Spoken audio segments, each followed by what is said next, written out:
Across the world, workers and unions are under pressure. But even in tough environments, unions are not powerless. Unions have something powerful on their side, collective action. The key is knowing how to use it. Let's break it down. Here are the 4 main types of power that unions can use to negotiate for their better future. Structural power, the power to disrupt production by withholding labor.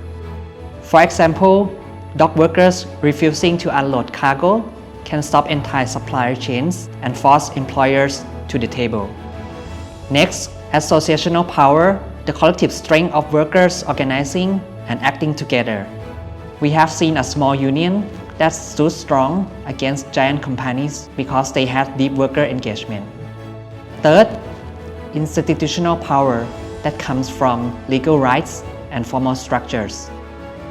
In Germany, unions have strong institutional power with legal rights to workplace representation and influence over decisions. And finally, societal power. This is about building alliances and gaining public support. In India, street vendors organize, won public backing, and transform their societal power into new legal protections. Here is the most important thing. Associational power is the foundation. It strengthens all other types of power. Without it, unions are vulnerable. With it, they win. The Power Resources Toolkit gives you practical steps to build this kind of power.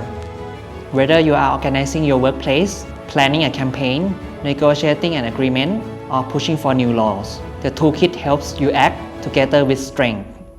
Visit our website and get started.